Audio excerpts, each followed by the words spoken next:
The following episode of the Maui Chamber of Commerce's Business Matters was originally broadcast on October 11th, 2022.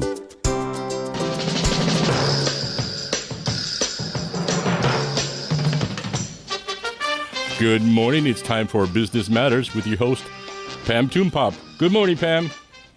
Hey, good morning, Gary. Thank you so much, and welcome everybody to Business Matters radio show, sponsored by Mokulele Airlines and brought to you by the Maui Chamber of Commerce. I'm the Chamber President, Pamela Toompop, and excited today to learn more and share with you about Halloween in Lahaina this year in the big Halloween parade. We're going to learn more about the Maui County Charter amendments coming up on the ballot this election and discuss the future plans of Mana'o Radio. But first, I'd like to welcome to the show this morning Joe Pluta, president of the West Maui Taxpayers Association and West Maui Improvement Foundation. He is also a past president of the Rotary Club of Lahaina. You've heard from Joe before. He has 30 years in the real estate and travel industry in Hawaii and has been devoted to a myriad of positions from the ground up in restaurants, hotels, and condominium hotels. He worked in many positions in the travel industry while he attended the University of Hawaii and graduated with a BBA in travel industry management and real estate. He's currently a member of the Realtors Association of Maui and Lahaina Rotary and volunteers on a number of committees in the community. Good morning, Joe. It's great to have you with us. Thank you, Pamela. It's great to be alive on this beautiful day in Maui. It is. We are so blessed. Well, yes, let's talk about Halloween in Lahaina. Yeah, it's exciting. You know, it was 43 years ago that I was asked to help with a parade that would be for children in Lahaina. And this was for the Rotary Club of Lahaina. And we were asked to cooperate by the Seroptimists of West Maui, who was their idea to do this. And they wanted the Rotary to partner with them, to join in with them and do this parade. West Maui Seroptimists. So I said, yes, absolutely. And we started the very first Keiki Halloween parade in Lahaina 43 years ago. And I've been the master of ceremonies ever since then. 43 years. I just, what? I've been doing this parade for 43 years. It's so wonderful. It's just, do you know, Pamela, that we did some research over these years, and we found that the one holiday that parents spend the most time with their children in the entire year is Halloween. More than Christmas, more than any other holiday, they spend it at Halloween. Isn't that amazing? I wouldn't have suspected that. I guess it's because of getting the candy and getting them outfitted and then going out trick-or-treating with them, and then all the time going through their stuff after they're done trick-or-treating to make sure they don't have anything bad or whatever. I don't. Yeah, but all together, they spend more time. That's Isn't that amazing? Yeah, that really is amazing. Yeah. And so, then anyway, of course, it's a fun thing. And it's going to be this year's probably going to be very tame. The tamest maybe of all the Halloweens that we've ever had, because it's, number one, it's on a Monday night, which is a work day next day. Tuesday's a work day the next day. And also the fact that we've had such a tremendous reduction in the amount of police in Maui County. According to the MPD, I think they said they're about between 30 and 35% short on officers that they had the same time we did the Halloween parade in 2019. That was the last one we did. I think 2019 or 2020 might have been the last one. This is 2019. Yeah, 2019. Yeah. So they can't have the streets closed after our parade. They cannot have the formal street closure all evening like they've had in the past until between 10 and midnight, depending on what year it was, and for the adults to do their thing and having all these other events and things going on in Lahaina town. They say they simply don't have enough police to cover it, and so they're going to reopen the road right after our parade. Okay. What time our parade starts on the corner of. It's open to the public. We've had thousands of people come down there and line Front Street on either side of Front Street from Papala'awa, which is right by the outlet mall there in Lahaina town, all the way across to the banyan tree. And the parade starts at the outlet mall there on the corner of Front and Papala'awa Street and continues all the way down to just past the banyan tree. Parade starts promptly at 4:30. We're going to have the fire engine started off because we're big supporters of course, our fire and police. And the fire and police will be the very front, the fire engine. And then after them, the mayor, then the Shriners cars. Shriners are looking forward to this too. And then Maui Classic cars after them. Our Rotary Club President's Parade, the President floats. And then the Hainaluna High School Marching Band, which is really I just love them. They're so good. And then after the Hainaluna High School Marching Band comes all the kids. And we ask them to be preschoolers with parents pushing kids with strollers to be in the front. Then the youngest, first graders, second graders, next, and then third, fourth graders after them, fifth and sixth graders after that, all the way up to the teenagers up to after them. And this is for the kids, really. It's not for adults. It's just for the kids. They parade down there, and it'll take them about 35 minutes or so. The parade should be over. Starts at 4:30. Should be over by 5:30, and the police will be reopening the street to traffic right behind us. So as the last person in the parade, the last kids in the parade are gone, then the police will be reopening the street. Do you have any questions? Well, it just sounds like so much fun. First of all, I want to thank the Lahaina Rotary Club for putting this back on. I know it's after 2 years of a hiatus. It's tough to kind of get things going, and as you said, a lot of changing conditions. There's so many things happening where, with our police force being as short as they are for workers. A good plug if you're interested in being on the police force. Now's the time to apply. But so great to see that, you're carrying on this long-standing tradition and to tell everybody what they can expect, because I didn't realize that all the kids were in the parade with everybody. Oh, yeah. But what a fun thing for them to show off their costumes after school. Oh, absolutely. I mean, it's that's what it's all about. It's the only reason we have the parade is for the kids. There never was anything but kids. And then somehow we ended up having some politicians involved, and so then we, you know how that works. And then we also got the Shriners. Everybody loves the Shriners, and they have these little teeny classic, these little teeny classic cars. The Shriners, what they do is so wonderful too for children. So they fit right into the theme of the children. And then the Maui Classic cars is.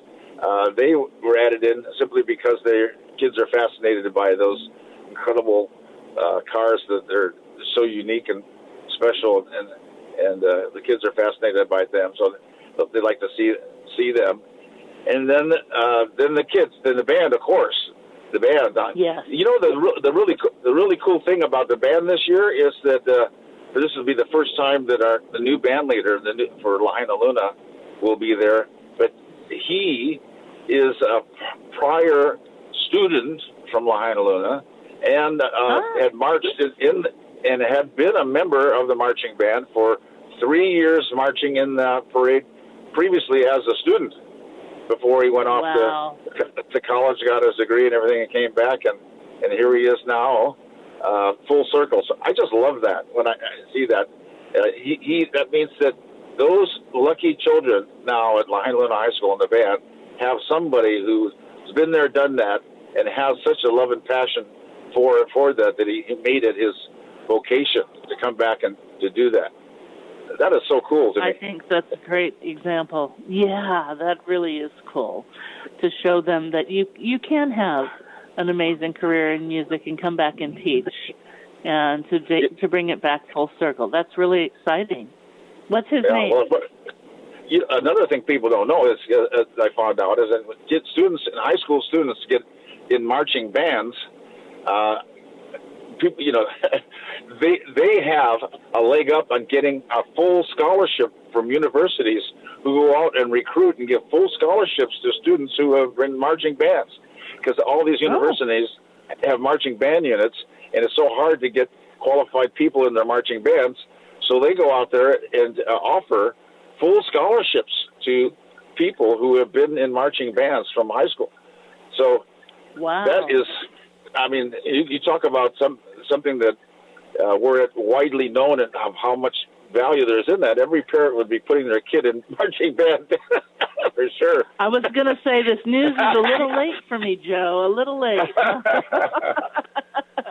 I missed that boat, but for anybody else listening in, now's the time. Not only is music just such a great addition to education.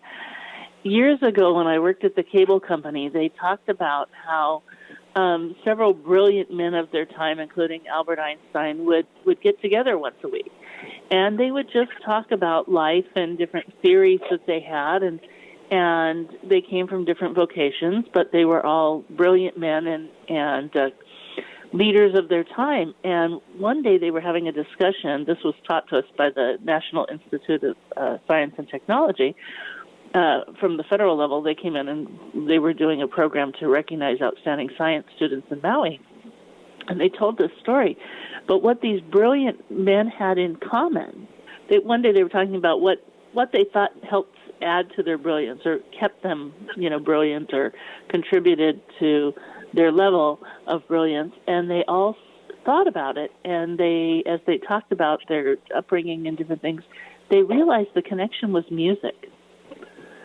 Yeah. And that music really was a major contributor to what they perceived to be their level of brilliance, and why they were open-minded and had, it contributed to, they felt, every one of their amazing discoveries. So very interesting. And now you know that not only does it contribute to your child's brain power, but it may help pay for their college education. Exactly. Money moves a lot of things, and as I understand it, the cost of college has not gotten any cheaper. It's just really it's a scary thing how much it costs, and parents need every avenue and venue they can. Our Rotary Club has passed out. Our little teeny Rotary Club in Lahaina has passed out over $1 million in scholarships to Lahaina Luna High School and Molokai High School students in the last 50 years, over $1 million. That's amazing. And it sounds like a lot of money, but it is. It is a lot of money. Yeah. I don't know what the level of the scholarships are, but we were just talking the other day about an upcoming ag grant, and they were talking about that it's $2.5 million, but the level that is possible is $25K. So people will say, oh, well, that's 100 grants, and it's like, and so they thought, well, that's not as much money as they were thinking, but it's a considerable amount of money. And so when you're talking of, scholarships and children in education, that's a lot of money to be given away. Yes, it is. So it's just heartwarming to know that we're part of this thing. This is all about children. They're our future. We love them. We know that all the parents love them. Everybody loves them, and the kids love being able to see each other and pray with each other down Front Street. It's a very historic moment for them. And when they come to the end and we're passing out bags of candy, I remember I give a little comments about the costumes and who they are, and they're with the microphone and the PA system, and everybody's the audience can see them marching across this little area to get their candies, and they can show themselves off to the community and their parents, and they're taking thousands of all the pictures they can. A really memorable time. Now, some of the kids that I was passing out candy to, their parents, actually some of them are grandparents. Oh my God! Perfect. What an incredible feeling that is. Yeah, this is. Oh yeah, I was in this parade as a kid. You passed out candy to me 20 years ago. Wow. Well, Joe, thank you for sharing this great night with us. I'm so excited. So we just want to let everybody know Halloween night, it's going to be from 4:30 to 5:30 p.m. It's going to start at the outlet malls and head towards the banyan tree. A great way to extend your Halloween with your children and grandchildren, and early enough in the night so it's right from there they can continue on. They'll be pretty close to getting ready to continue on and trick-or-treating. But a wonderful event that we're so glad to see back after COVID, and very exciting to hear that it's still continuing. The tradition moves on. Thank you, Pamela. Thank you, Joe. You have a wonderful day. Thank you. You also. God bless. Aloha. God bless you, too. Well, speaking of traditions, moving on, I do also want to quickly share that we're about to have the 9th annual Hawaiian Airlines Made in Maui County Festival, where we get to find truly locally made products by manufacturers in Maui County. We are going to be back live in person at the Maui Arts and Cultural Center. So this is November 4th and 5th.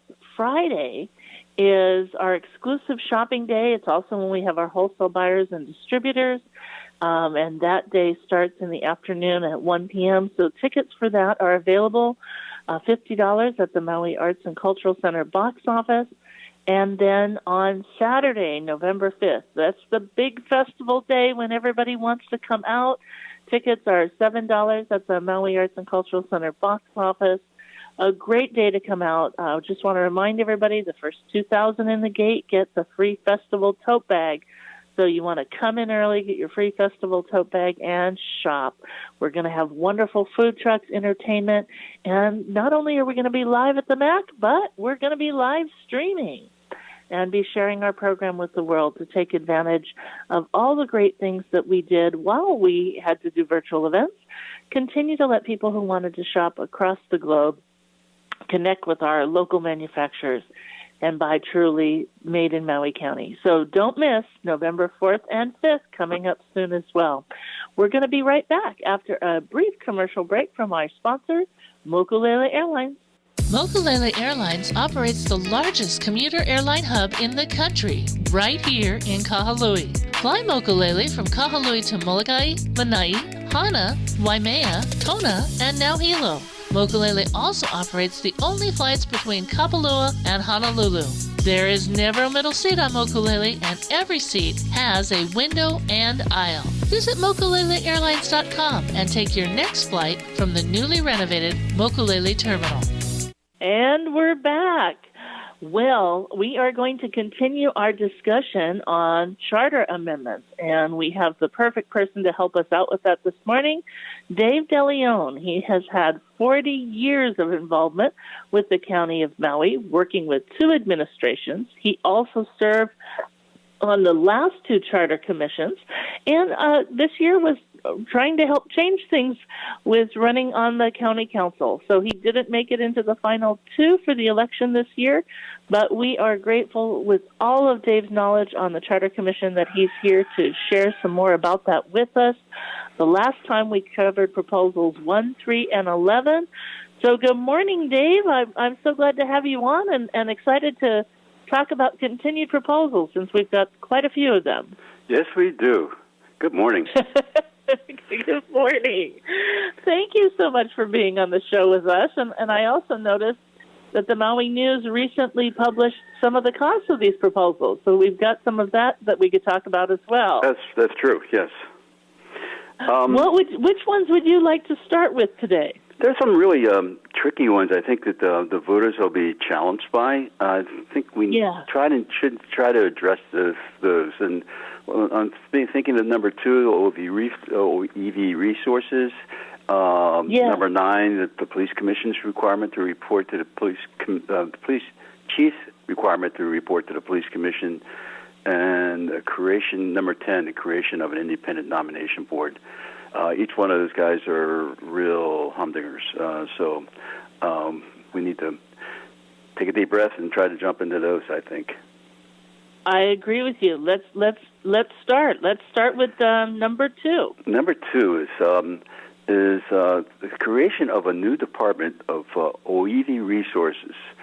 And it also includes, the proposal also includes creating a dynamic where we have a bilingual government, that is English and Native Hawaiian. The Oiwi resources, the Oiwi, the word itself, is a tricky one for non-native speakers. For a lot of us, it was the first time we've actually come across it because it's not common in our everyday diction. And it basically means native, as in Native Hawaiian culture. So all things related to the Hawaiian culture. The concept for this department is to address all issues related to the Native Hawaiian language and culture that involve the county government. That's like from making signage and make sure the language is correct on signs and or other uses, and it's also it goes all the way out to land use issues, declaring certain properties to be culturally significant and maybe not eligible for development. Wow. So it's a wide-stretching thing. There was very little discussion about this proposal. It came before the commission at the very last moment of the commission's deliberations. How much of a bilingual government are we talking about, and how that would affect the operation of the government? It's not really clear. One little wag told me the other day that, well, Maui County already has a hard time operating with just one language. Well, but and it makes me wonder. Again, all of the publications, all of the printing, all of the press releases. I don't think we're talking about all that. I think that'd be so extreme that would tie the government in a knot in a moment. But it's going to start going in that direction, and there's also going to be the problem of are you going to have less of a knowledge of what's going on if you don't know the Hawaiian language? Right. It's going to be a tipping point where non-native Hawaiian speakers are going to be at a disadvantage. We don't know that, but it's something that's worthy of a discussion, though, and how that's going to work. And I don't want to get into all the negative sides of that. I just want to throw those issues out there. And the positive is reinforcing the development of the language and giving it a place to develop. So we also have a Cultural Resources Commission that exists in Maui County. It used to be called the Historic Commission and became much more Hawaiian related. And it was the place where everything on these type of topics generally ends up in Maui County government, the Cultural Resources Commission. There's no decision how this new body relates to that. The Cultural Resources Commission... Right, we asked that question a lot. Yeah, the Cultural Resources Commission will not come under this department. It's under the Planning Department. So we could have situations where we have two different opinions coming out on the same topic, which could be tricky. But I think that was a detail that needed to be pinned down, and it was difficult because the Cultural Resources deals with other things than just Native Hawaiian issues. So it gets a little trickier that way. So we're going to have a department and a commission independent of each other, so that could be dealing with these issues. The word itself, Oiwi, appears to be not generally well known to non-native speakers, and it'll be interesting to see how folks react to it when they see it on the ballot. So the question seems to be, the questions of voters seems to be, is it appropriate for Maui County to invest deeper in its Hawaiian cultural roots and become a bigger part of the movement to restore the Hawaiian culture? Is that a primary mission of the Maui County government? So that's basically the question that this proposal raises. Let me ask you something, because that was one of I think that is, let me do a quick scan here. I believe that proposal is the proposal that is on the ballot that's going to cost us the most. No. Yet, well, it's going to cost money, yes, because it's a new department. And I don't know whether the auditor got it right with that number, because they're going to have. I mean, this is going to be a jobs program for Native Hawaiian speakers. So we're going to have a team of interpreters working out of this department to be able to handle requests from native speakers who want to be able to testify, and then somebody else to translate. So it's. I'll keep my thoughts about that to myself, but I mean that's just the reality of There is the commission itself had an issue with the use of the Hawaiian motto. There was an effort by some to say, no, you can't translate that because its meaning's too deep to be translated. Well, we got a language that's too deep to be translated, then we're in trouble for translation and bilingualism. But it turned out that there is an official state translation of translation of the motto, and it's in the state law. So we went with that. I was going to say, I thought the motto was translated, so that's good. Yeah, it's in state law.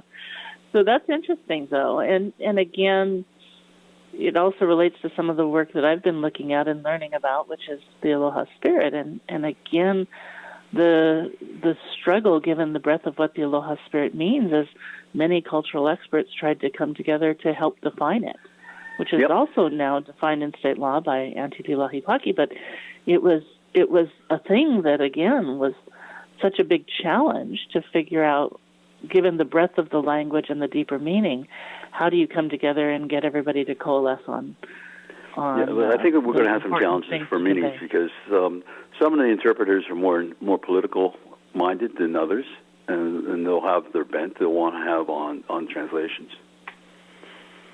Yeah, that's going to be interesting to see. So, and actually, I agree with you. It wasn't the most expensive because, of course, when we get to water under Proposal 12, that's an unknown cost, so we have no idea. We have no idea. That one's going to be that's potentially off the charts. Yeah, that one's going to be staggering. But it was surprising to hear, and that's why, again, as I was thinking, okay, $400,000, and we're still grappling with what the definition is, that they're going to, to what degree are they going to address this? Maybe that 400,000 is the bottom line, and it depends where the county council wants to go from there. Yeah. Keep in mind that the chairman of the county council is an advocate of the language development, and this proposal will have come from folks related to her. Okay. Yeah. So it's going to be interesting to see how far we go and how we do that. But that's a proposal that's, as you said, came last minute. We didn't have a lot of details on it. We had a lot of confusion. I know the chamber was asking, again, how is this different from the different or the same from the Cultural Resources Commission, and how do we look at them and see them working together? And we didn't really get a lot of data on that. Well, the council wrestled with it as well, and they weren't able to come up with a solution either. So all the proposals go to the county council.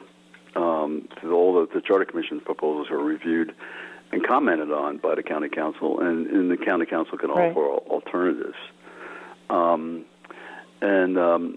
So I think the voters need to understand that when they challenge number 9 and number 10 on this list, because they're going to wonder why there's two proposals sitting there, why they have a choice in this particular case, and that's because the council offered alternatives to what the commission offered, and the commission did not acquiesce to the council's proposal.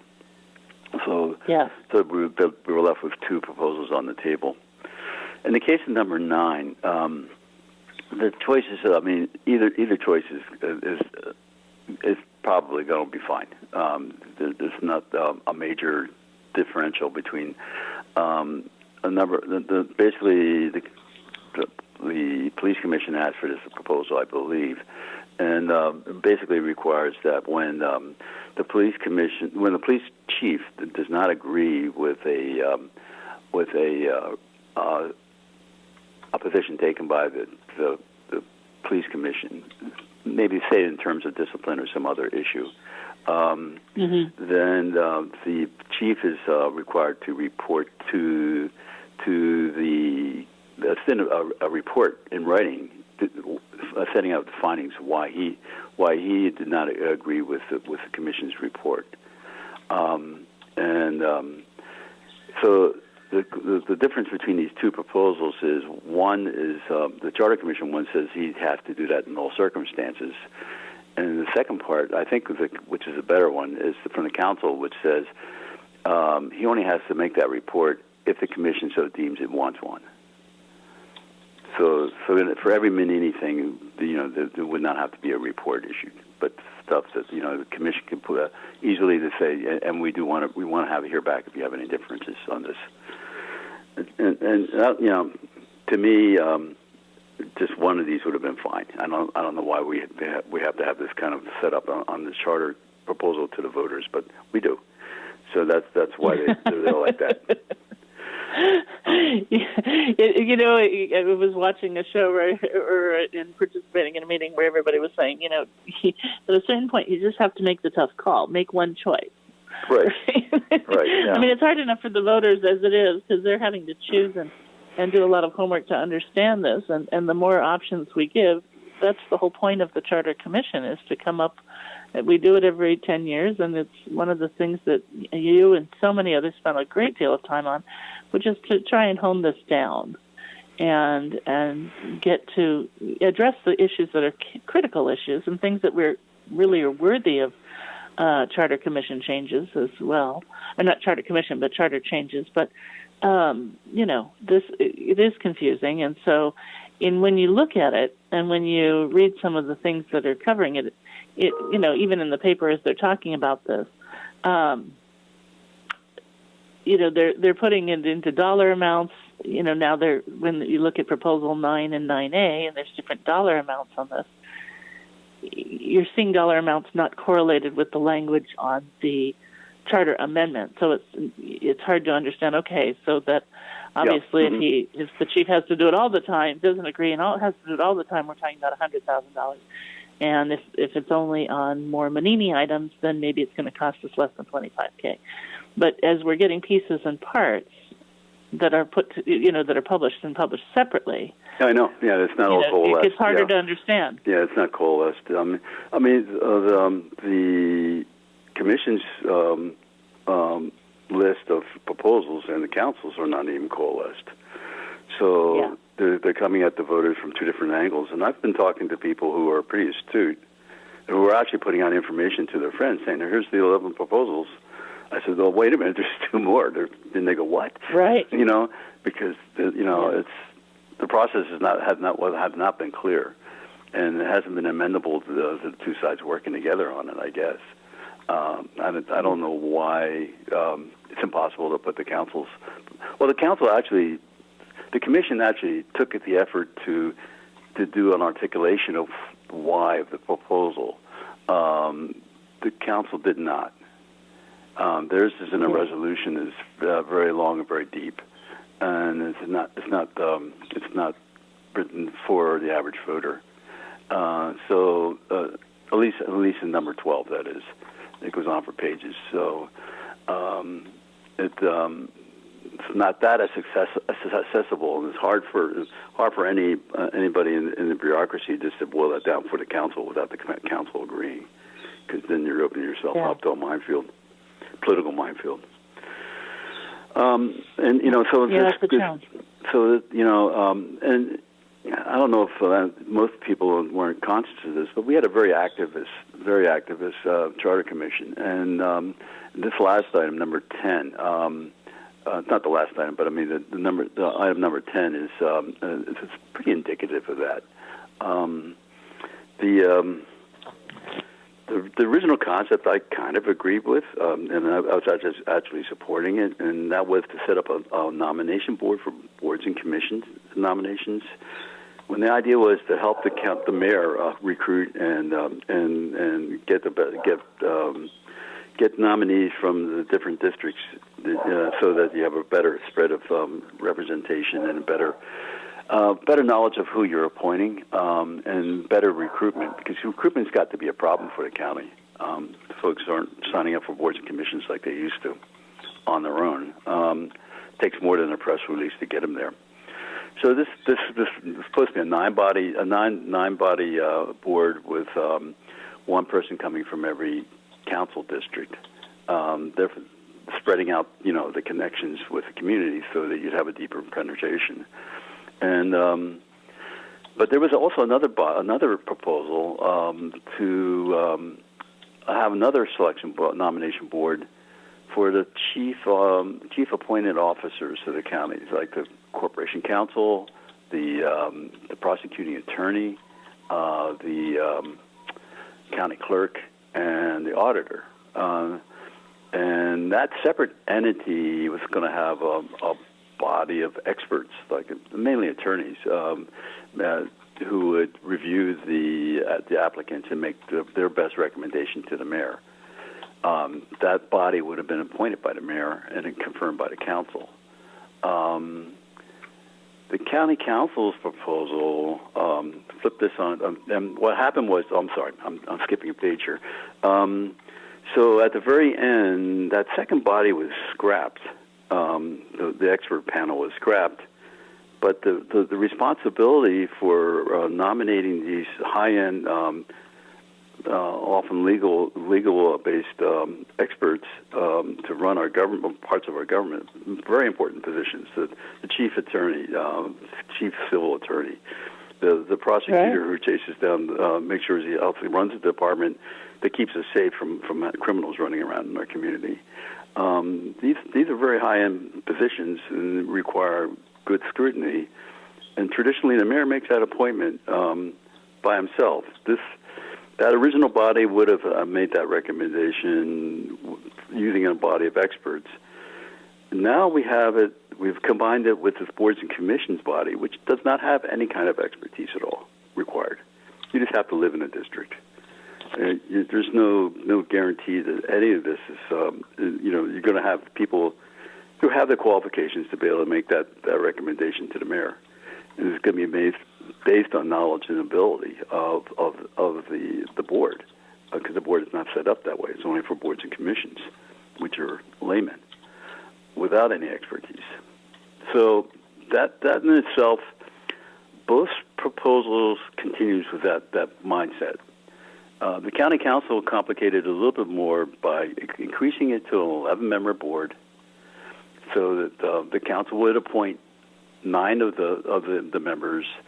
The mayor would get to appoint 2. Now, this is the screening body now.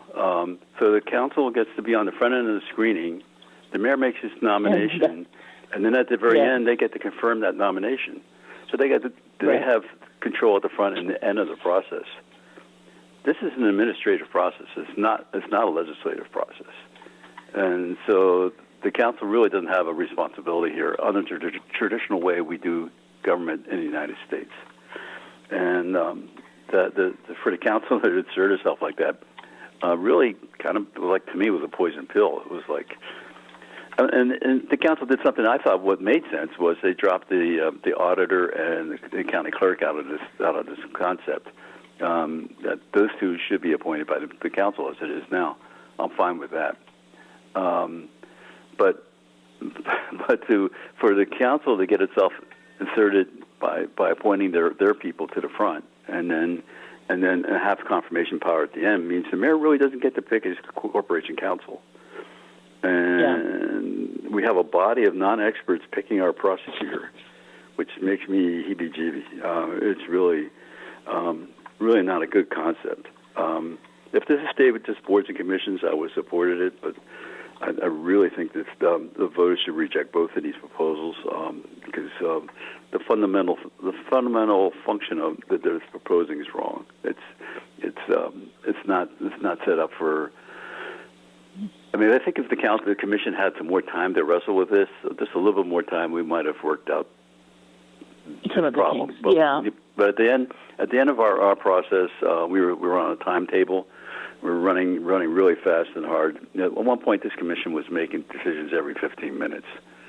I mean, I know it was It was a real fire hose. So, I think if we had more time to wrestle with this would look differently, because this is not just half baked; it's poorly baked, and it's not you can't rescue it the way it is. So I really recommend that this is important that the voters reject number 10. I agree with that. I concur. And again, like you said, we've changed the dynamic such that, again, these are such important positions. And aside from the power grab that we've inserted in there, there's also the challenge where you had a body that of experts that could have really give us some great analysis on the different candidates and help to ferret that out in the public, have a great review, and by taking that out, we've got problems. So, thank you for sharing that. These are all very important, and can we bring you back again next week to continue on? Yeah, sure. I mean, maybe you want to open up the phone the next time and let somebody see if anybody's got questions or something like that. Yeah, I'm sure some partisans out there about biting at the bit, saying, let me tell what I really think. It's not that we don't want to; it's time. It's time. Yeah. Okay. Yeah. Okay. All right. So what we can do? I mean, certainly open. yeah. So yeah. But yeah, I'm available and I will be here. Okay, good. We'll have you on next week. So for folks listening in, maybe there's some things that we can do. Since we're booking you out, Dave, I'll talk to Gary, who's our technician. But maybe what we can do is have people, if you have a question or you want to share something as we continue to go through the charter amendments, you could also reach out to office, OFFICE, at MauiChamber.com and send your question there for next Tuesday. So that's a way that we can maybe get some audience questions in. And we'll see how that goes. And we'll get through as many as we can because our goal is to get through them all before voting. But Dave, thanks again for joining us. And really, I also just want to say thank you for your tremendous service. I know you were very actively with the commission. Like you said, it was a fire hose. There was a lot to respond to. There was a lot to kind of weed through and get down to core issues. And just really appreciate the tremendous effort that you and other members of the Charter Commission made to come out with your final recommendations. And appreciate you not only doing that work, but also taking the time to be with us and sharing your thoughts with the community. Well, thank you very much. I think the commission worked really hard, and everybody had their own values and their own directions, but it was all well intended for the future of the community. My main concern is what the voters are going to be able to digest and be able to understand before they walk into the voting booth. Yeah. And that's our goal, is to just help get people some more information and keep it coming. All right. Well, thank you so much. I hope you have a beautiful Maui day. Yep. See ya. Bye. Take care. Aloha. All right. Well, we are now going to get to hear from Michael Elam. Michael is president of the board of directors of Mana'o Radio. In addition to that role, he also plays, the role of development director and is involved in a lot of fundraising events, special events, and outward-looking tasks, helping to educate the public on all things Mana'o Radio, which, if you don't know, is an all-volunteer radio station and has been from the very beginning. It makes for a very diverse and eclectic collection of music, certainly unlike anything else in the state of Hawaii, and just such a fascinating station. Last time Michael and I spoke, we had talked about they were celebrating their 20th anniversary, and they were working on strategic plans. And last week, on October 6th, Mana'o Radio was also nominated for the 2022 Mayor's Small Business Awards, and so was one of our nominees for Outstanding Nonprofit Business. So we had a lot of fun that night, but I'd love to hear more about their strategic planning. So aloha, Michael, and welcome to the show. Aloha, Pamela. Thank you again for having me. It's always a pleasure to speak to you. And I want to let you know, and everyone listening know, Mana'o Radio is just so excited and honored to be a nominee for the Mayor's Small Business Award for the nonprofit. And we didn't win, and that's okay. Just to be in the circle was really quite an honor, and we're very pleased. It really was such a great event, and thank you for sharing that. You know, there's so many amazing nonprofits, and what we find often is that sometimes they get nominated multiple years, and yet we always see after a rotation sometimes that they win. But we really try hard to recognize and honor all of the nominees because everybody's doing such outstanding work. Yeah, so I wanted to talk a little bit about what we have coming up for the next year in 2023. We had a number of live music events, some this year for our 20th anniversary, some were to support our 20th anniversary, and some were for other causes, supporting other causes. For example, in April, we partnered with Bob and Kelly King and Joy Colatro and their team at Pacific Biodiesel, and we produced a day-long concert in their blooming sunflower field at the time. And that was to raise funds to benefit Ukraine, the Ukraine war, which had just started. And together we raised $36,000, and that was 100% matched by Jeff Bezos, so really a large amount of money. And our success with that event led later in the year to a partnership with St. John's Episcopal Church in Kula. And we produced another day-long concert event as a fundraiser for their annual Kula Fest, and that benefited Maui Cancer Resources and Malama Family Services. And that brings me to 2023. And so what these two very successful events, the Sunflower Concert and the Kula Fest, made us realize was that this was really a core competency of ours, and it inspired us to do more of these partnered live music event fundraisers in 2023. So we'll soon be announcing a series of these music events for next year where we're going to partner with other Maui organizations, some nonprofits and some not. But all of them will be in support of some community cause or another. And this is really a part of Mana'o Radio's DNA.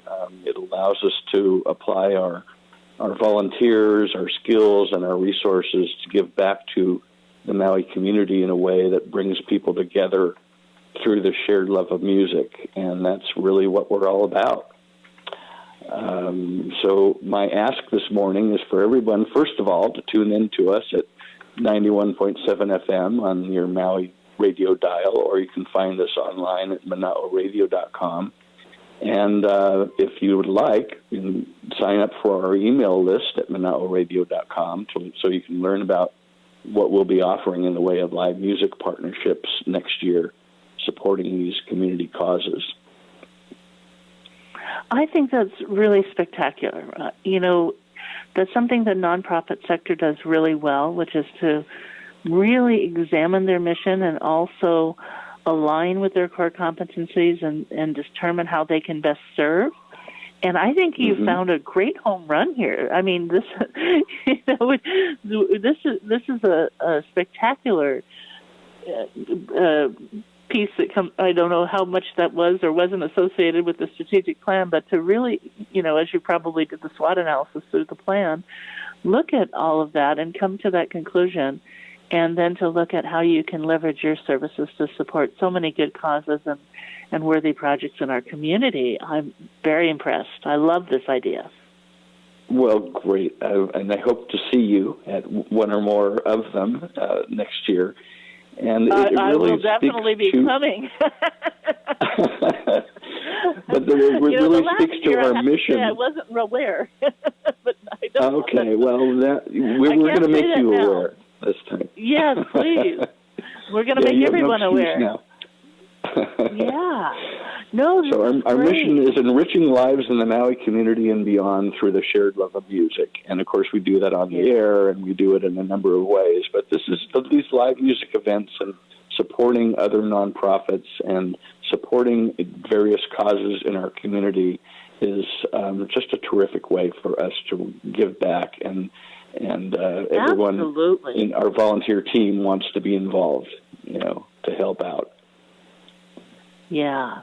You have such a great volunteer group that is doing phenomenal work for you, but to learn how much you've raised, to help with the war in Ukraine, to learn how that got matched, to learn how you work with St. John's Episcopal Church and help with the Kula Fest. These are such phenomenal programs that are touching the lives of our residents. And even while people might say, well, the war in Ukraine isn't touching it, it is touching us here because we're all so concerned about what's happening in Ukraine. I mean, when you were doing and especially that back in March when we began planning it, we were all, it had just started, right? And we were all very, very concerned. And what can we do? And that's exactly what Bob and Kelly King asked. What can we do? And their marketing director, Joy Galatro, who's a friend of mine and a supporter of Mana'o Radio, got on the phone. She says, I know who to call. And we got on the phone and we figured it out. And it was extremely successful. So we're very, very, it was really a landmark, for us in many ways, and led to other great things and will lead to still more in 2023. Well, and that's the exciting thing is, right, we have these amazing opportunities. Some of them come out of extreme circumstances, but then as you go through them and you realize how successful they are and what can now be done with this new model. I'm excited to hear about it. So how many concerts, just out of curiosity, do you have planned in 2023? We have 2 planned for right now, and we're working on an additional 2. Thank you so much for being on. Have a wonderful day. And for all of our guests, thank you for listening in. This is Business Matters, brought to you by the Maui Chamber of Commerce. We want to send blessings and aloha for a beautiful Maui day and hope you'll tune in again next Tuesday.